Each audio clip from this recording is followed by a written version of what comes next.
پاکستان کے؟ اچھا یہ ہندوستان کے، یہ اعظم گڑھ کے، یہ جو اعظمی بولتے ہیں نا، ہندوستان میں ایک بہت بڑا شہر ہے اعظم گڑھ، ادھر بہت سارے محدثین وہاں سے ہیں، تو یہ اعظم گڑھ کے جو علماء ہیں وہ اپنے آپ کو اعظمی بولتے ہیں. یہ اتر پردیش میں میرے خیال پڑتا ہے اعظم گڑھ. تو یہاں پر ملاحظہ فرمائیے اس کتاب میں صفحہ نمبر 329 میں یہ حدیث ملاحظہ فرمائیے. دیکھیں، میں نے سالم سے سنا کہ سالم فرماتے ہیں میں نے ام درداء سے سنا، آپ نے فرمایا کہ ایک مرتبہ ابو درداء، ایک صحابی ابو درداء آئے، بڑے غضبناک ہو رہے تھے. میں نے پوچھا کیا بات ہوئی؟ فرمایا محمد صلی اللہ علیہ وسلم کی شریعت کی کوئی بات اب نہیں پاتا سوا اس کے کہ جماعت کے ساتھ نماز یہ پڑھ لیتے ہیں. دیکھیں یہ ابو درداء کی بات ہے، یہ خود بخاری کیا ہے، شریعت کی کوئی بات بچی نہیں ہے سوائے کہ مثلا صرف نماز جماعت بچ گئی ہے. اچھا، نماز جماعت بچ گئی، صرف یہ نماز پڑھ دی، یعنی شریعت کی تحریف ہو چکی ہے. میں محمد صلی اللہ علیہ وسلم کی شریعت کی کوئی بات میں نہیں پاتا سوائے کہ یہ نماز اکٹھے پڑھتے ہیں. یہ تیسیر الباری بشرح صحیح البخاری، علامہ وحید الزماں کی کتاب ہے، چاپ نعمانی کتاب خانہ لاہور پاکستان میں چھپی ہے، ٹھیک ہے نا، 1990 میں. ملاحظہ فرمائیں یہاں پر یہی حدیث، یہ صفحہ نمبر ہے 421، حدیث نمبر 619 بخاری میں. ہاں، ام درداء سے روایت ہے کہ وہ کہتی تھی ابو درداء صحابی میرے پاس آئے، وہ غصے میں تھے. میں نے پوچھا کیوں غصے میں ہو؟ انہوں نے کہا خدا کی قسم میں دیکھتا ہوں حضرت صلی اللہ علیہ وسلم کے وقت کا کوئی کام باقی نہیں رہا، بس یہ رہ گیا کہ لوگ مل کر نماز پڑھ لیتے ہیں. اچھا، میں آپ کو مزید اس کے ایک دکھا دوں کہ اور بھی تو ہے نا علی صاحب، اور بھی تو حدیثیں ہیں نا، اور یہ بھی بخاری میں ہے کہ جب آپ صحابہ نے جب خود شہادت دیا کہ نبی صلی اللہ علیہ وسلم کے زمانے کے احکام کے سب صحابہ نے چینج کیا. دوسرے لوگوں نے تو صحابہ سے سیکھا. اگر ابو درداء کے زمانے میں کوئی یہود نصارہ وہاں پہ تو فتویٰ نہیں دیتا تھا نا، صحابہ ہی کی اتباع ہو رہی تھی. صحابہ جب خود کہہ رہے ہیں کہ شریعت انہوں نے چینج کی ہے، نماز وغیرہ کا طریقہ کار سب کا چینج کر دیا ہے.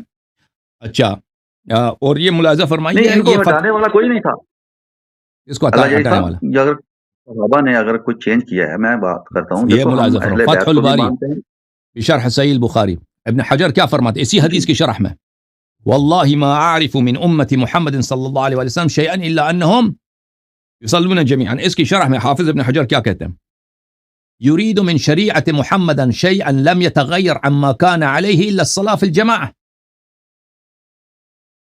یہ ابو درداء کا غصہ اس بات پہ ہے کہ شریعت محمدی صلی اللہ علیہ وسلم سے کوئی چیز باقی بچی نہیں ہے سوائے یہ کہ لوگ نماز پڑھتے ہیں.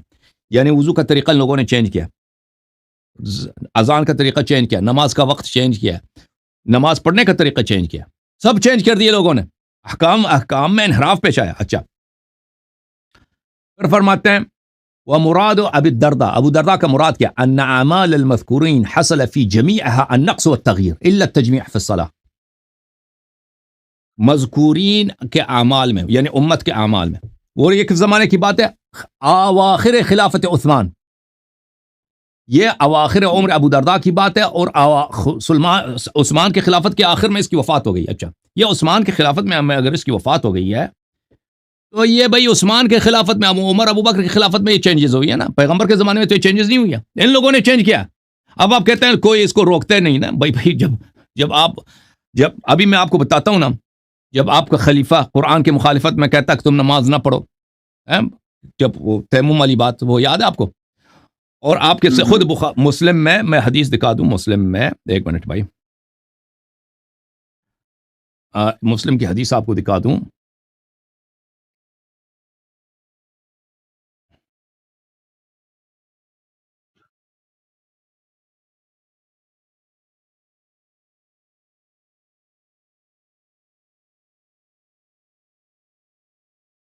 ملاحظہ فرمائیے، آپ کہتے ہیں ان کو روکا کیوں نہیں؟ میں آپ کو دکھاتا ہوں، یہ دیکھو، یہ کتاب ہے صحیح مسلم، اپنی آنکھوں سے دیکھو لوگوں، یہ صحیح مسلم ہے، چاپ دار الفکر، بلکہ میں مسلم میرے پاس اور بھائی ایک منٹ بھائی، ایک منٹ، میں تمہوں دکھانا. اب تسی پنجابی ہو یا ہندوستانی ہو؟ مہاجر ہو؟ پنجابی ہیں ہم. ہاں تسی پنجابی ہو، میں تمہوں دکھانا ہوں کی گل ہے جی. تکو جی، اے صحیح مسلم دی کتاب ہے، کیڑی کتاب؟ اے صحیح مسلم، مسلم ابن حجاج القشیری نیشابوری، کتاب دار الفکر چھپی ہے، سنہ 2010 دارالفکر بیروت لبنان باب الطلاق الثلاث 3 دفعہ طلاق دینا. ابھی پاکستان میں کیا ہوتا ہے, ایک آدمی کہتا ہے طلاق طلاق طلاق, کہتا ہے طلاق ہو گئی اب حلالہ کی ضرورت ہے, کہتا ہے کہ نہیں بھائی, کہتا ہے اب طلاق ہو گئی ہے, ہاں اب حلالہ کی ضرورت ہے.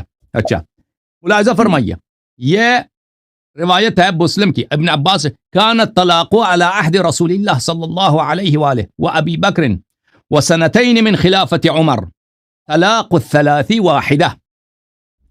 رسول صلی اللہ علیہ وسلم کے زمانے میں, ابو بکر کی خلافت میں اور عمر کی خلافت کے پہلے 2 سال میں 3 دفعہ کوئی طلاق کہتا تھا, وہ ایک طلاق حساب ہوتا تھا.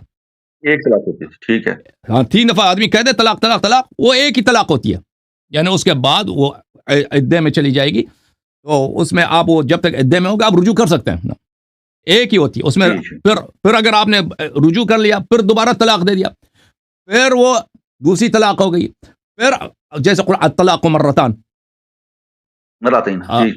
مرتان, تو اگر پھر طلاق دے دی, پھر آپ نے رجوع کر لی, پھر آپ کی بیوی ہے, پھر آپ نے تیسری دفعہ اگر طلاق دے دی, وہ ہر طلاق کے درمیان کیا ہوتا ہے, عدہ ہوتا ہے, رجوع اور عدہ ہوتا ہے. پھر وہ آپ کے لیے حرام ہے مگر یہ کہ وہ کسی دوسرے مرد کے ساتھ شادی کرے. اچھا تو یہ طریقہ کار ہوتا تھا.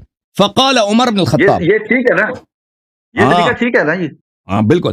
تو عمر کے, تو پیغمبر کے زمانے میں دیکھو ابن عباس کیا کہتے ہیں, ابو بکر کے زمانے میں صلی اللہ علیہ وسلم, ابو بکر کے زمانے میں اور عمر کے پہلے 2 سال میں کیا ہوتا تھا, 3 طلاق ایک طلاق گنتی ہوتی تھی. اچھا پھر کیا ہو گیا, فقال عمر بن الخطاب ان الناس قد استعجلوا في امر قد كانت لهم فيه اناہ, لوگوں نے جلدی کیا ایک ایسی چیز میں جس میں ان کو اور اللہ کی جانب سے فرصت ہے. اللہ کی جانب سے کیا ہے کہ 3 دفعہ طلاق ایک دفعہ نہیں ہوتی بھائی, 3 دفعہ آپ کہہ دو نا, 100 دفعہ کہہ دو, ایک ہی طلاق, ایک دفعہ طلاق ہوتی ہے. پھر اس کے بعد عدہ ہوگا, عدہ کے بعد اگر آپ نے رجوع کیا, پھر آپ کی بیوی, پھر آپ نے طلاق, دوسری طلاق, پھر اگر طلاق دے دی, پھر عدہ گزارا, پھر آپ نے رجوع کیا, پھر تیسری دفعہ, وہ 3 اس طرح کہ ہر طلاق کے درمیان عدہ اور رجوع ہو. تو لوگوں نے جلدی کی ہے, لوگ کہتے ہیں طلاق طلاق طلاق, ایک ایسی چیز میں جس میں اللہ کی جانب سے کیا فرصت ہے.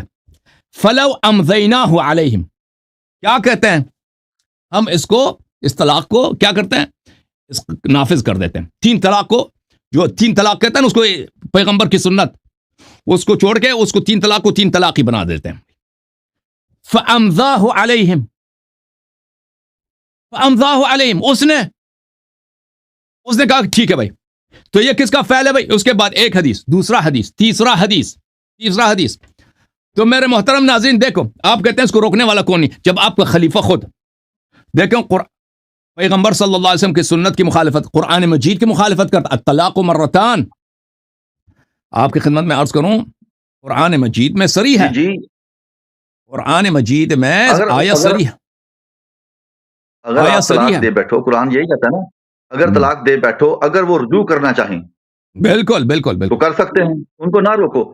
تو یہ دیکھو قرآن مجید کی آیت ہے, قرآن مجید کے الطلاق مرتان فامساک بمعروف او تصریح باحسان.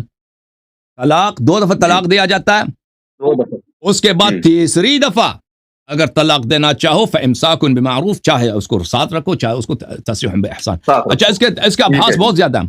اچھا وہ بھی کس طلاق کی بات ہو رہی جو پہلے والی آیت میں ہے, پہلے والی آیت میں وَبُعُولَتُهُنَّ أَحَقُّ بِرَدِّهِنَّ فِي ذَلِكَ, ان کے شوہر اگر چاہیں رجوع کر رہے ہیں تو ان کو حق ہے, ٹھیک ہے نا. اس شخص نے قرآن کی مخالفت کی ہے, سنت کی مخالفت کی ہے, وہ کس لیے کہتے ہیں لوگ جلدی کرتے ہیں بھائی, اور بھائی لوگوں کی جلدی کی وجہ سے عمر نے کیا بھائی, عمر نے کیا ہے, میں نے بخاری مسلم دکھائی ہے, مسلم دکھائی, عمر نے کیا ہے. ہم دیکھو نا, آپ کو پوچھا گیا کہ آپ حسین علی طباطبائی کو مانتے ہیں, آپ نے کہا نہیں. کیوں نہیں؟ آپ نے نیلسن نکالا, آپ نے اس لیے نہیں کہ وہ قرآن کے خلاف کوئی بات کرتا ہے, ہم اس کو نہیں مانتے. ہم نے بھی آپ کا بھی یہ عقیدہ اپنا لیا کو اللہ یاری صاحب ٹھیک کہہ رہے ہیں.